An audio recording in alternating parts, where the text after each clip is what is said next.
ilahimu, untuk sempurnakan ibadahku, kau anugerah. Okey, awak nyanyi saya nak dengar. Fatimah panggil Mira, anti Mira.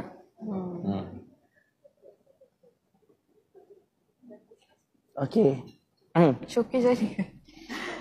Itu tak sempat. Itu memang plan nak buat, tapi bila fikir-fikir balik macam sebab bila nak buat showcase ni perlukan training kan, kena panggil semua team boy band apa semua, band semua boy band, panggil band musician semua, lepas tu nak kena decide lagu apa, kat mana semua kan.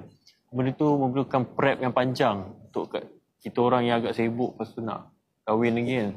So, takut tak sempat. Kita nak buat rushing-rushing, nanti kan takut tak ada boleh deliver, nanti korang pula rasa tak puas hati kan. So kita hold dulu untuk showcase tu. Betul. Ya Allah, 173 Ya, makin naik, iringnya makin turun. Okey, kalau planning duet bersama? Itu memang saya jawab okey. Saya jawab ya. Silakan. Kita memang hari tu dah record satu lagu ni, lagu duet. Cuma kita belum betul-betul betul rasa belum finalize lagi ya. Jawab mana? Ya. Memang dah boleh pegang tangan dah. Dah boleh. Dia dah boleh pegang tangan lah. Mak bapak saya tak marah dah pegang tangan. Ambo ada zoom siap. Macam mana boleh zoom pula? Winter lah. Oh ya, ada second cam. Lembut ke tangan Mira? Memang pasal. Apa tu? Oyo. Cute je. Tu. Fatimah dah cakap macam tu tak? Yo.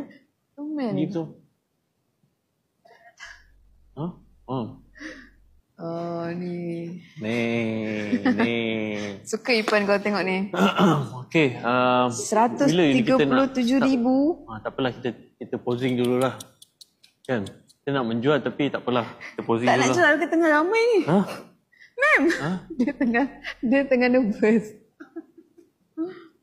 Uish. Kita posing Dapat dulu. lagi gift.